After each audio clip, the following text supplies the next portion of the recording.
Když bych o tom chtěl mluvit, tak napřed musím říct tedy, že vlastně už je dlouho v přípravě úplně nový zákon o účetnictví, velice moderní jakoby zákon, který se snaží výrazným způsobem přiblížit to české účetnictví, neboli tu českou účetní soustavu k soustavě IFRS, tedy mezinárodnímu účetnictví.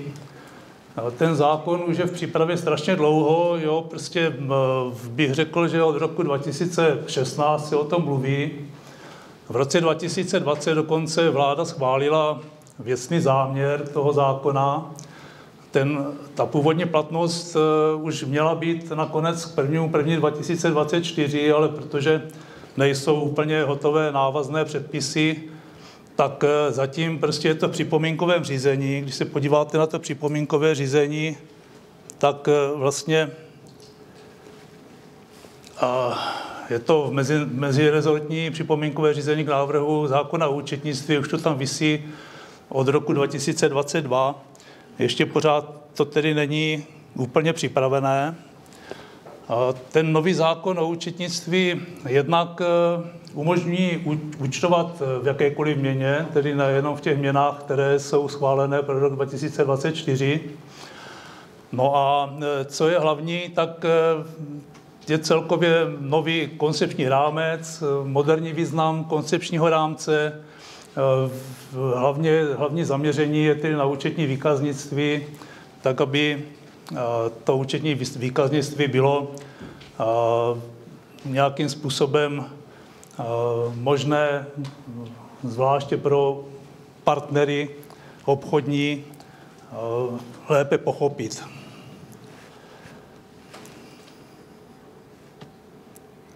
Tak, teď mi to tady přeskakuje, se omlouvám, to tady musím vypnout. Tak a přeskakuje mi to neustále, to je jasný, protože já tam stojím na nějaké věci. Tak. Takže co se týče toho roku 2024, tak je dneska ve sněmovně, nebo sněmovnou už schválený sněmovní tisk 488, který mění celkem 63 zákonů, z toho spoustu zákonů daňových. Mimo jiné samozřejmě je to novela zákona, toho původního zákona o účetnictví z roku 1991, kde tedy je povolená změna měny účetní z korun na eura, nebo na dolary, nebo na britské libry. Co zůstává v korunách, co není dořešeno, a asi dořešeno nebude tak rychle, tak je evidence daně z přidané hodnoty v České republice, která zase bude v korunách.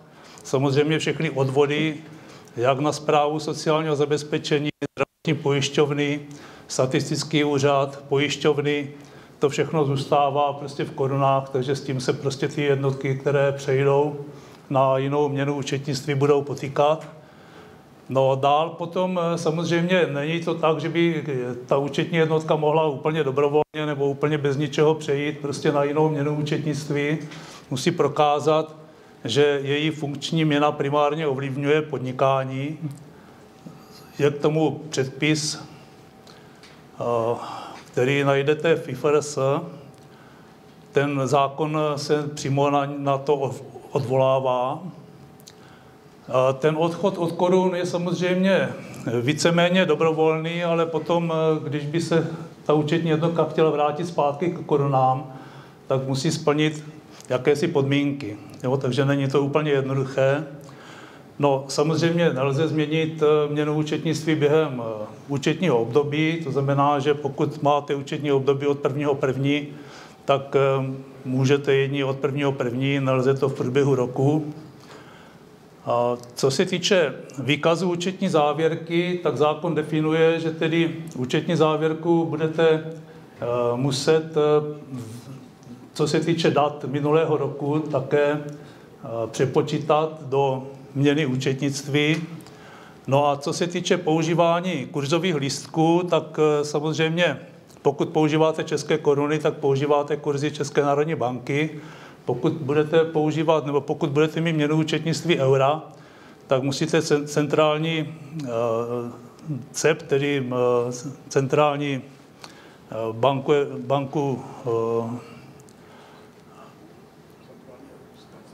centrální evropskou banku, pokud budete mít dolary, tak musíte používat kurzové lístky Fedu, a pokud budete mít britské libry, tak Bank of England. A co se týče DPH, tak DPH samozřejmě nemůžete připočítávat tady tímto kurzovým lístkem. Když budete používat eura, tak by šlo používat Evropskou centrální banku, ale jinak budete muset dodržovat celní kurzy a přepočet České národní banky. Co se týče daně z příjmu, tak já jsem to sice ještě v tom vládním konsolidačním balíčku nenašel, ale měla by být možnost platit státu v měně účetnictví.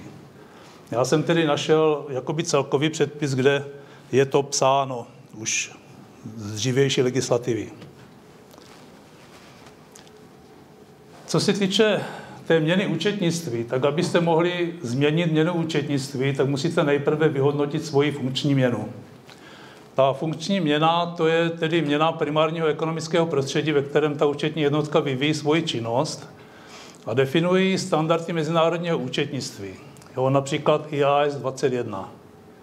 Je to tedy měna, která nejvíce ovlivňuje ceny zboží a služeb účetní jednotky. Měna státu, jež konkurenční prostředí a právní regulace se převážně podílí na určení prodejní ceny zboží a služeb nabízených danou účetní jednotkou, nebo měna, která nejvýrazněji ovlivňuje pořizovací náklady zboží a služeb. Je to měna, ve které jsou obvykle získávány příjmy z provozní aktivit účetní jednotky, míra, kterou měna ovlivňuje mzdové a další náklady, které jednotka musí vynaložit při výrobě a prodeji a poskytování služeb, měna, ve které jsou vytvářeny zdroje finanční aktivit nebo získávány příjmy z zahraničních provozních činností. No a ten podíl těch transakcí účetní jednotky v této měně by měly být vyšší než 50%.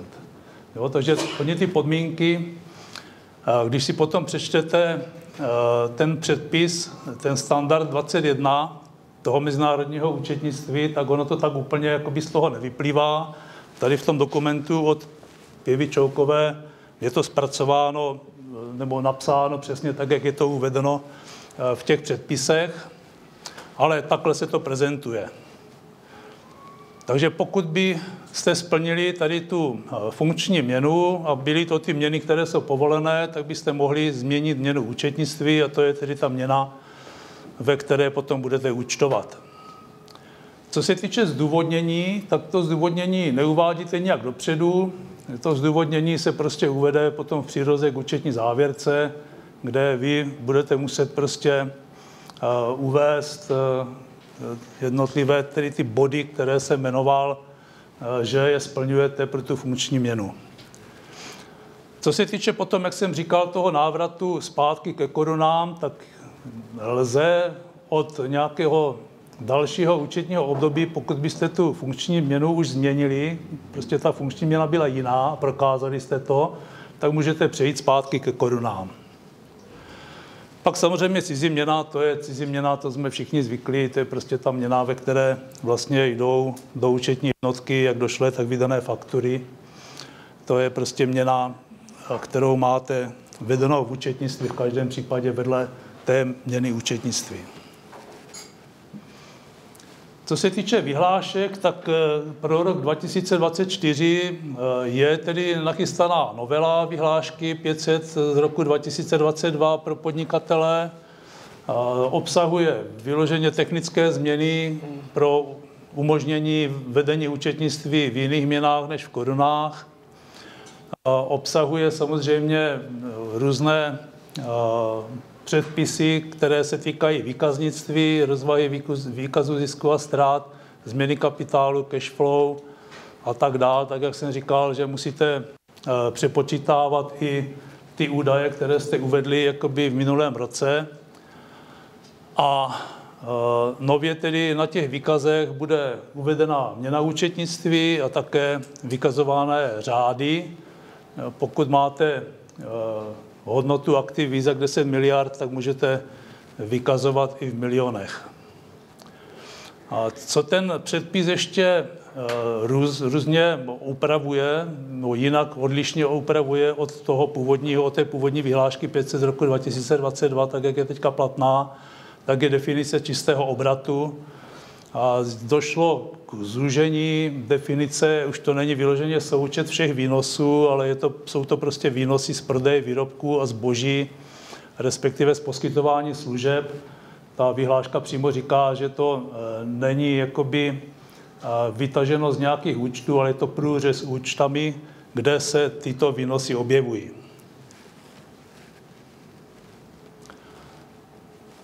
Co ten konsolidační balíček dál všechno obsahuje, samozřejmě je tam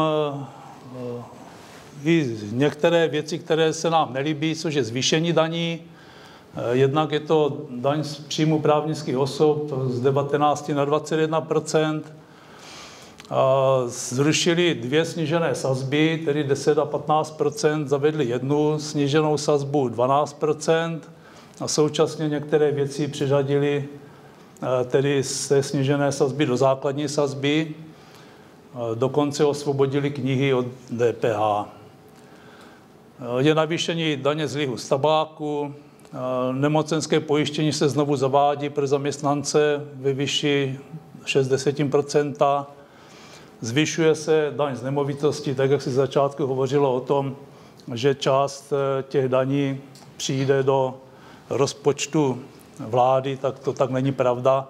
Prostě těm obcím jakoby ta daň zůstane, nicméně oni je strouhne někde jinde. No a celkem se zrušuje 22 daňových výjimek u daně z příjmu, což moc příjemné není.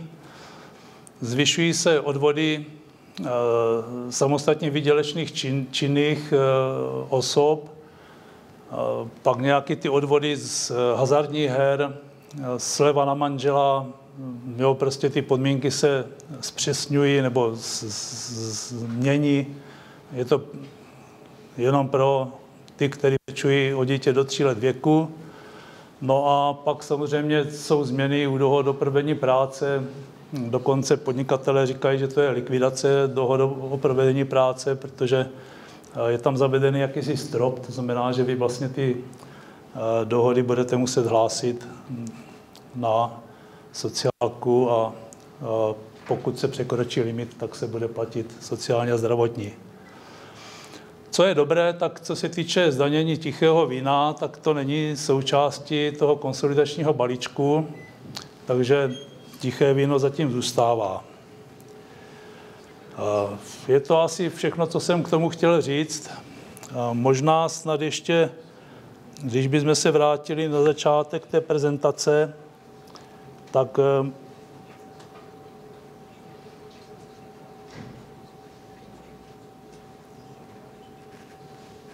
bych jenom chtěl upozornit, že je jednak k dispozici ten vládní konsolidační balíček, ten sněmovní tisk 488.